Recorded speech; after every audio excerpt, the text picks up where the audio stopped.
माननीय प्रधानमंत्री जी नमस्कार। मैं दृष्टि चौहान जवाहर नवोदय विद्यालय पंचमहल में कक्षा 6 की छात्रा हूँ। मेरा आपसे यह प्रश्न है कि कभी कभी परीक्षा के प्रतिस्पर्धी माहौल में दोस्तों के साथ प्रतिस्पर्धा भी अधिक दबाव पैदा करती है। कृपया सुझाव दें कि इससे कैसे बचा जा सकता है। आप मुझे इस पर अपना मार्गदर्शन प्रदान करें। धन्यवाद सर। धन्यवाद दृष्टि। नेचुरल ब्यूटी से भरपूर, बारिश की पहली बूंदों से भीगने वाला राज्य केरल में स्थित केंद्रीय विद्यालय क्रमांक 1 कालीकट से स्वाति दिलीप हमसे ऑनलाइन जुड़ रही हैं और आपसे अपना प्रश्न पूछना चाहती हैं। स्वाति, कृपया अपना प्रश्न पूछिए। Namaskar, Honorable Prime Minister Sir. I am Swati Dilip, a class 11 student from PM Sri Kendriya Vidyalaya number 1 Calicut of Ernakulam region. Sir, could you please guide us on how in this competitive world we can avoid unhealthy and unnecessary competition and also how to not take peer pressure into our heads? Thank you, sir. धन्यवाद स्वाति।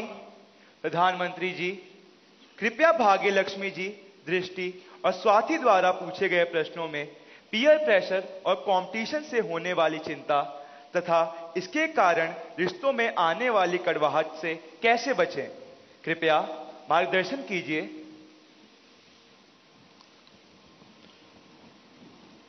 अगर जीवन में चुनौतियां न हो,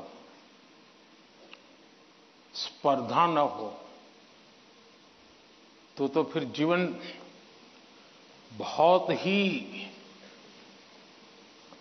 प्रेरणाहीन बन जाएगा, चेतनाहीन बन जाएगा।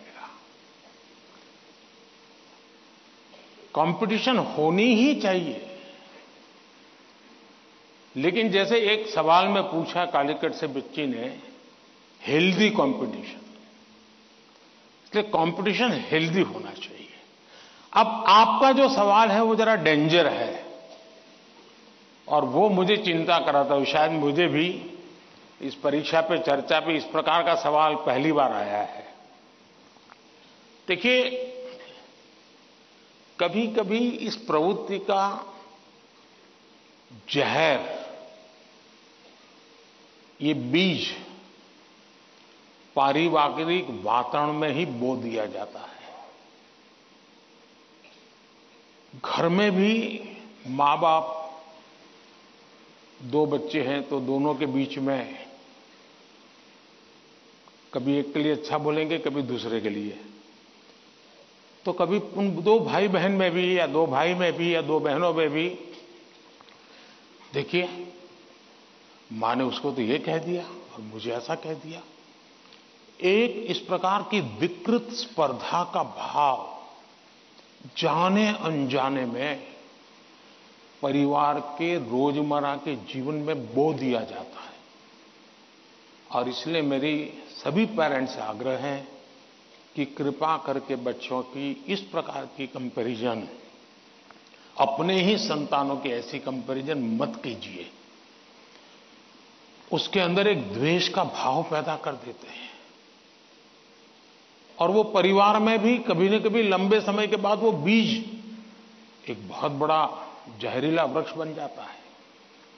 उसी प्रकार से मैंने बहुत पहले एक वीडियो देखा था, शायद आप लोगों ने भी देखा होगा। कुछ दिव्यांग बच्चे, उनकी एक कंपटीशन में सब दौड़ रहे हैं। 12-15 बच्चे अलग अलग दिव्यांग है तो कठिनाइयां है, लेकिन वो दौड़ रहे हैं। इतने में एक बच्चा गिर जाता है। अब ज्यादा बुद्धिमान लोग होते तो क्या करते? वाह, ये तो गया, चलो यार एक तो स्पर्धा में कम हो गया। लेकिन उन बच्चों ने क्या किया? सबके सब जो आगे चले गए थे वो भी पीछे आए, जो दौड़ रहे थे वो भी रुक गए। पहले उन सब ने उसको खड़ा किया और फिर दौड़ना शुरू किया।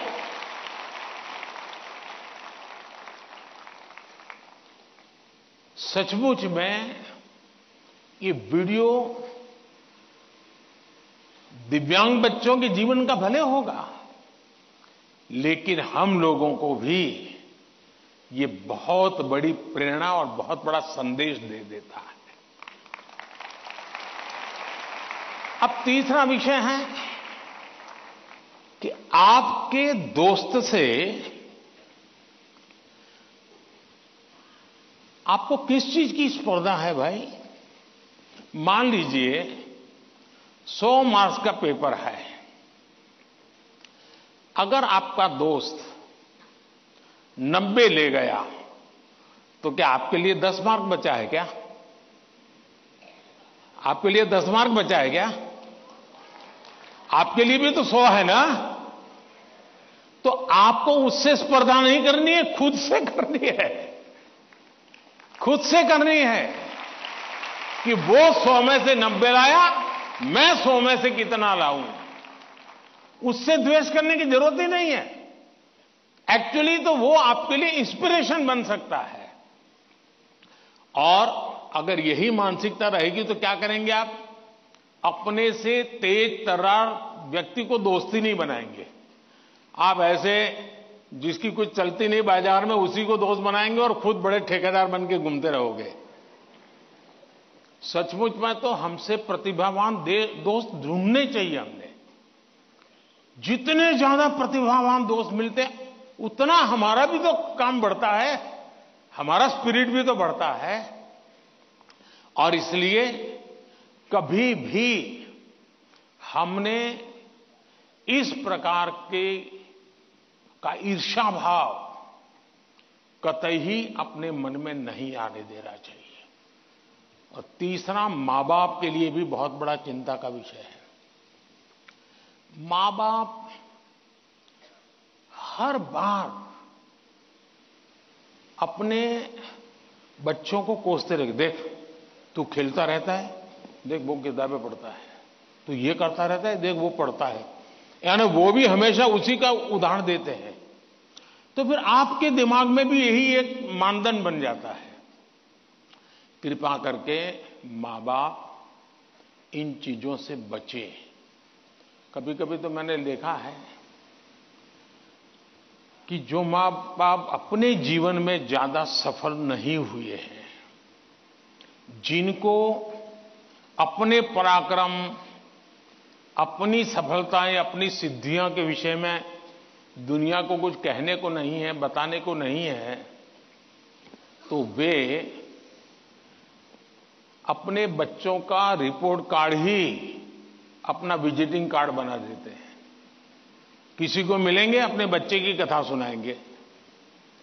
अब ये जो नेचर है वो भी एक प्रकार से बच्चे के मन में एक ऐसा भाव भर देता है कि मैं तो सब कुछ हूं, अब मुझे कुछ करने की जरूरत नहीं है। वो भी बहुत नुकसान करता है।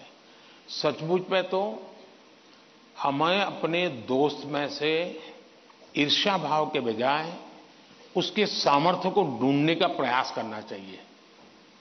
उसके अंदर अगर मैथमेटिक्स में एक्सपर्टाइज है, मेरी कम है, मेरे टीचर से ज्यादा अगर मेरा दोस्त मुझे मैथमेटिक्स में मदद करेगा तो वो मेरी साइकी समझ करके करेगा और हो सकता है मैं भी उसी की तरह मैथमेटिक्स में आगे जाऊंगा। वो अगर लैंग्वेज में वीक है और मैं लैंग्वेज में मजबूत हूं, मैं अगर लैंग्वेज में उसकी मदद करता हूं तो हम दोनों को एक दूसरे की ताकत जोड़ेगी और हम अधिक सामर्थ्यवान बनेंगे। और इसलिए कृपा करके हम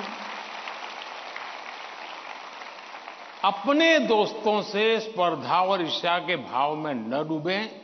और मैंने तो ऐसे लोग देखे हैं कि खुद फेल हो जाए, लेकिन अगर दोस्त सफल हुआ है तो मिठाई वो बांटता है।